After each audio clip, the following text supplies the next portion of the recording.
Thank you for coming. We have a wonderful episode of Three Simple Things today. This is my friend A. Williams, and I met A.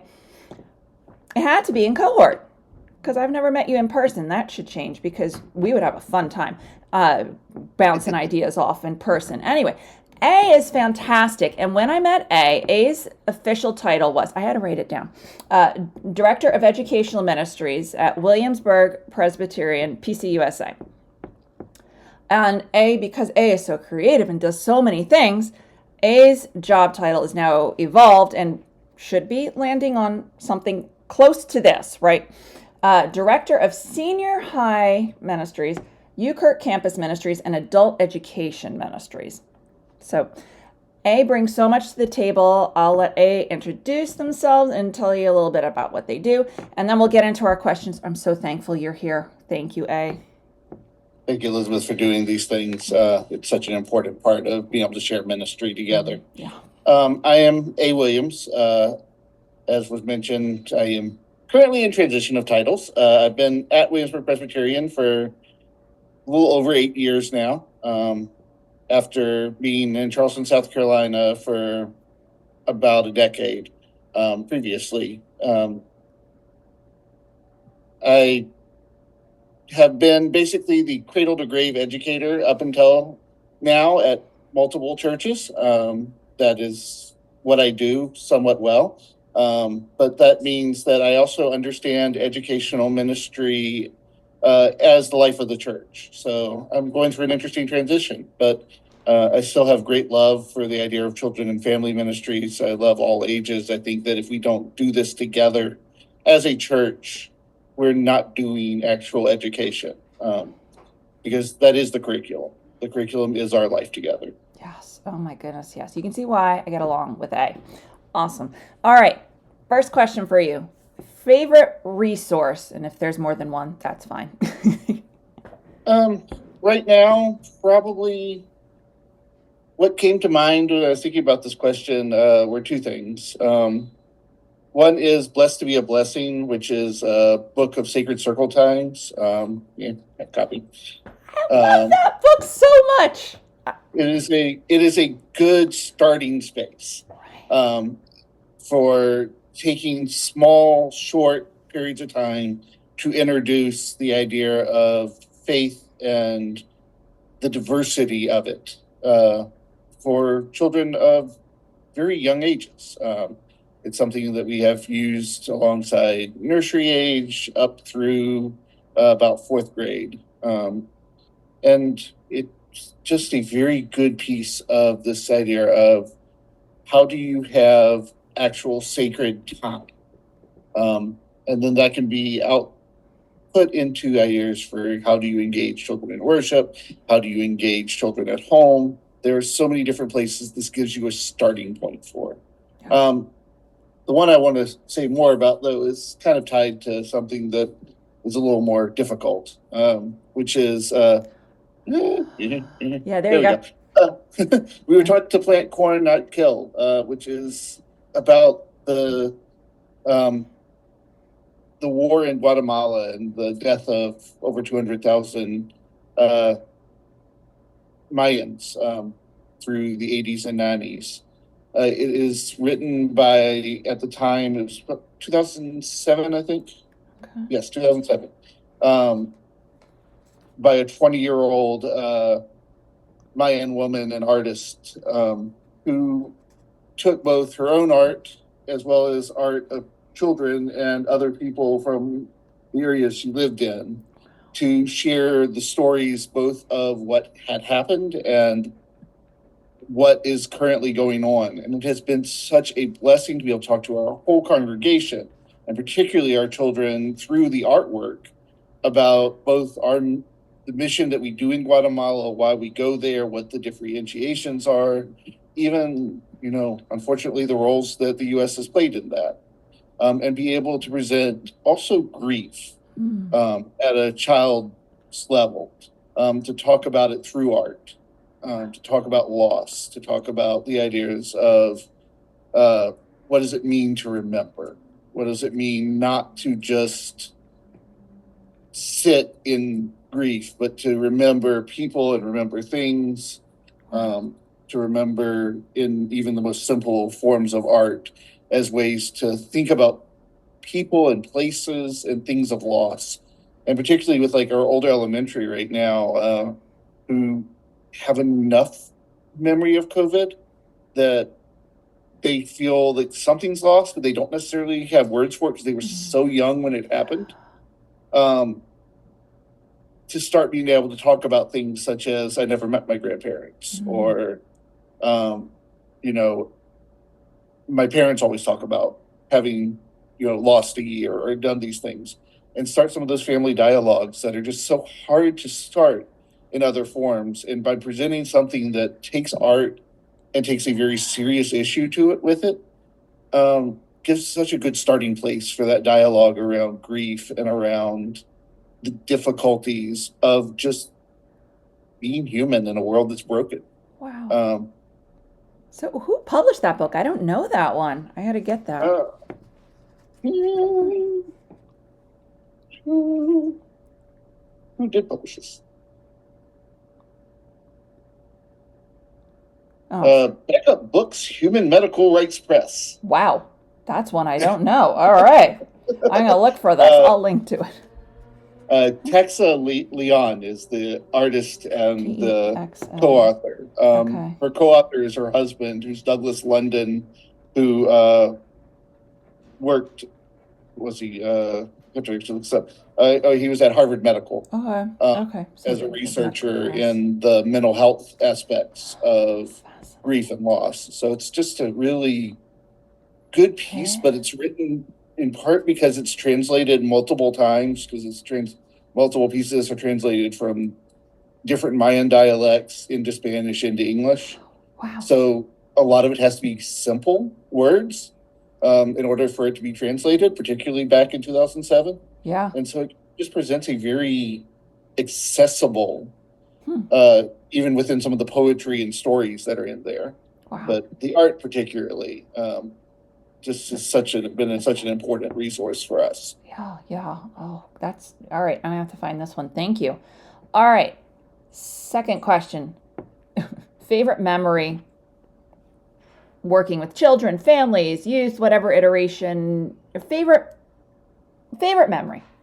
There are lots of them. Yeah, right. It's of course always the problem. It's hard. I was telling Elizabeth before we started recording, she asked about all the communion sets above me and around me. These are all from different trips and experiences with our youth, children, families, adults, other people. Every one of them comes from a place that we visited together, whether that was a monastery or a mission trip or just a place that had significance in our own hometown. So I love physical things. Again, with the art piece, and I think that's really the part that I really think is my favorite memories are the art pieces. It has been a very, very important place in ministry for me to engage all ages in a way that is accessible. And art craft is such a wonderful way to do that. Two of my favorite ones ever were, there was a book that had its problems, but it was a good overarching book that Augsburg put out probably early mid-90s, Every Day and Sunday Too. Oh yeah, I got that over there. Yeah, I can't remember who wrote it, but really good liturgist. Yeah. But definitely was not her specialty to write and draw for children. Like, it's really good, but you can tell it was a little bit out of the wheelhouse. And so, but we took that one year and had our high school and college students sit down and start drawing some things. And then we added children's drawings to it. And we added the stories similar to how that book set up of what does it mean to have these parts of worship and how do they connect to our real life? And we just made a little booklet that went in our worship bags that said, call to worship. We gather together just like we gather around a dinner table.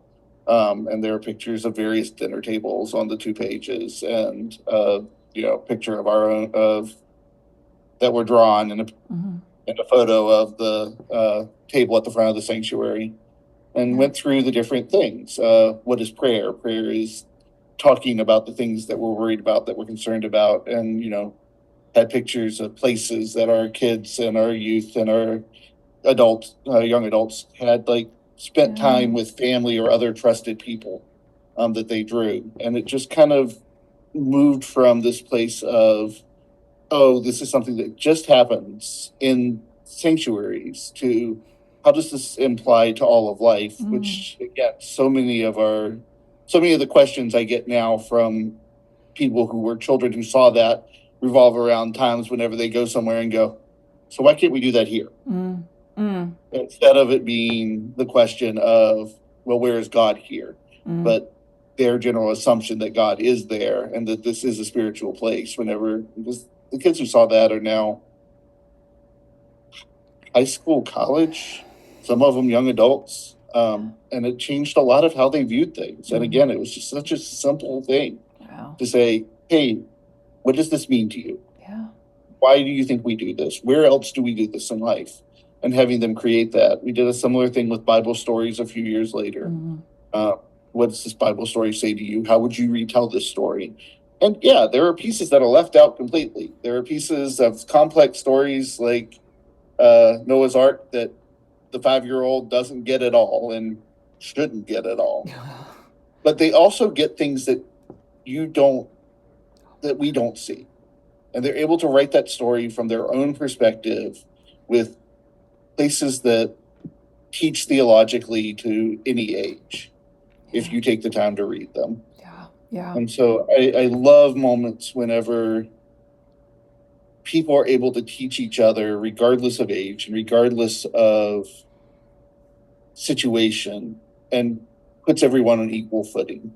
The other one that comes to mind is we did a Dia de los Muertos celebration of pets this past year, and it was one of the best things I think I've done, is to sit down with everyone who's lost a pet and make little altars for them and that's fine, but it's the stories that were shared around the table. And it didn't matter what age you were, it didn't matter how much you thought you missed your pet, it became holy space and an important thing for everyone who was there.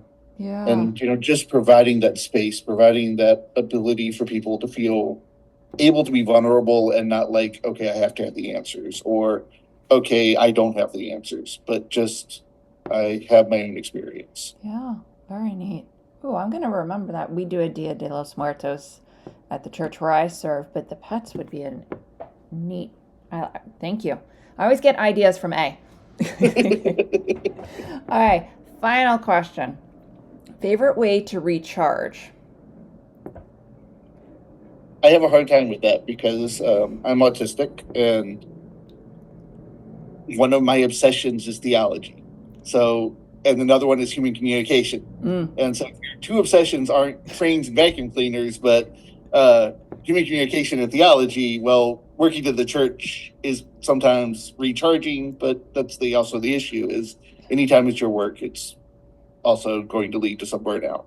It's going to lead to exhaustion. So some of the things that my favorite ways to recharge are often really weird, but they're just for me. They're taking time to write something that I didn't plan to write, that doesn't have a purpose. It might still look like work to most people, but it's something that I realize I have no idea how I'm going to use this. I may never use this, but I enjoy writing it. But the other piece that goes with that is I need a space to do it that doesn't feel like home or like work. So I am known to disappear and rent a house somewhere less than an hour away, sometimes even 10 minutes from my house, where I can just go and be for a week, where I don't tell anyone where I am and I'm just there. Okay, I occasionally tell my wife where I am, sure but most people don't have a clue where I am. And turn off the phone and sit and be. And remember what it means to be grounded and present. Mm. It's always one of those things. It's one of the things I love to teach, and it's one of the things that I have to learn myself. A lot of times the best things we teach are the things that we have to teach ourselves. And one of mine is, what does it mean to remember to be grounded? It's easy to get caught up in everything, and to sit and just be present. Yeah. I think of it as the kind of a practice of tov, being, that word for good that's in Genesis that Yeah. God says the world is. And tov is not just, it is good. It is beautiful. It is wonderful. It has the potential to be all these things.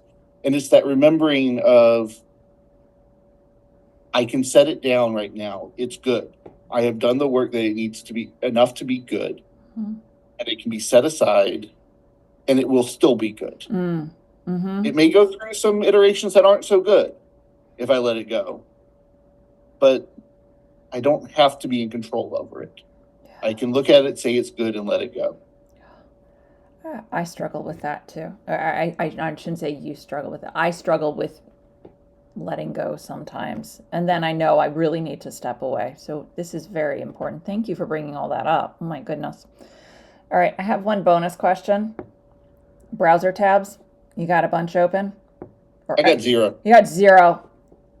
Impressive. That goes back to what I just said. Yeah. That is part of a practice of tov. It's the idea that I must get to some point of completion with whatever it is I've opened before I can move to the next thing. This is a lesson I had to learn. Is I used to be a person who could, I think my highest total ever was over 6,000 tabs among 3 machines. Wow. Some of which barely moved, but I didn't save what it was. I didn't bookmark it. I was like, okay, I just need to finish this. I need to finish this. And it just started that feeling of, I have to finish it. I have to finish it. I have to finish it. And again, it's part of that practice of being able to say, this is good. I've done enough right now. I can let it go. If I find it again later, great. If I bookmarked it, great. If I forgot to, that's fine. There's a history. If I don't find it again, well, there's another way to do it. But being able to say at the moment it's good. And so I've started that practice of, before I go to do anything else, and here I am here, so I can't have a tab open because I'm here. The only tabs I could have open are those that I'd be doing for this. But that's been a hard practice, but it's something I had to learn that was good for me. I don't think it's good for everybody. It's good for me. I love that you have that awareness. That is amazing.